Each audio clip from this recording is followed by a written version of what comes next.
When I was a child, I had aspirations of becoming a paleontologist. This is someone who studies ancient life. Okay, you can call me out on what it really is. It's someone who studies dinosaurs. But nonetheless, when I was 11, I discovered my career would look less like Jurassic Park and more like digging in a desert. For 10 years, for only one fossil. Therefore, I decided to switch my career aspirations.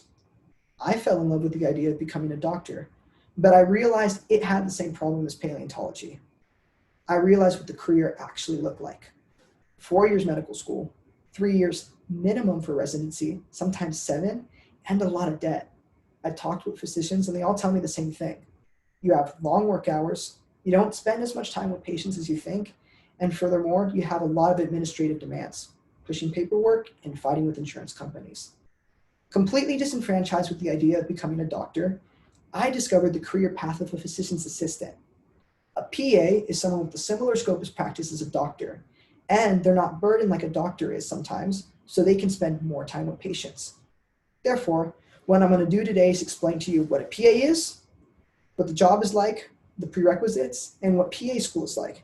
That way, individuals can make an informed decision about an alternative opportunity for medicine. So what is a PA? A physician's assistant is someone who works in medicine with a doctor as a team to make medical decisions for a patient.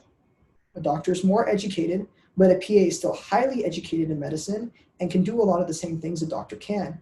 They can write prescriptions, they can take charts, they can write a diagnosis and treat patients, they can assist in surgeries, they can also do clinical research. However, they need to do it under the watch of a doctor. This is how that works. It depends on the specialty.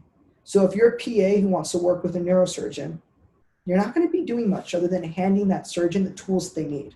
However, if you work in ER medicine or family medicine, you have the opportunity to maybe run that by yourself or under the watch of a doctor once or twice a week or once or twice a month, depending on the state.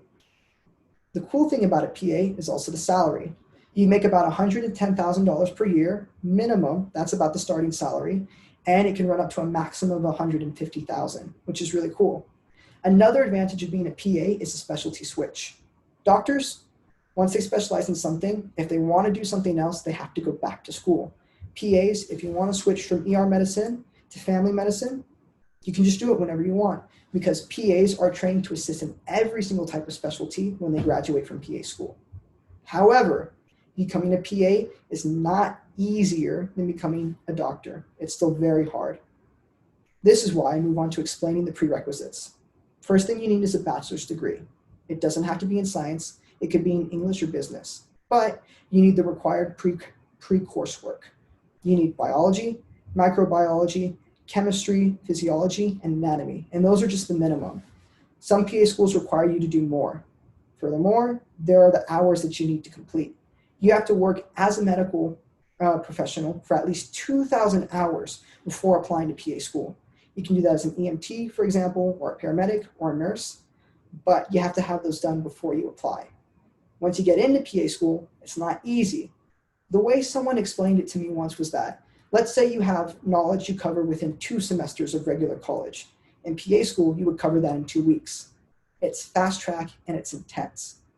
But the cool thing is it's only $50,000 to $80,000 per year. And for only 2 years, that's a lot better than paying the expenses for medical school. After you complete PA school, you're able to take the PANCE exam, which is an exam, a national exam that tests your PA skills. And once you pass, you can work in any practice that you want. To conclude, given all the information presented, being a PA is advantageous to becoming a doctor, but it is hard. It is not easy. PAs are not just the doctor's assistant. They spend a lot of time and energy and work getting to where they're at. It proves the benefits of becoming a PA are awesome. You have less debt, less school, you have more time to have a balanced life, and you have less stress. The reason why I want to become a PA is because it returns back to the original idea of practicing medicine. I don't want to spend time pushing paperwork. I want to spend time with my primary objective, the patient.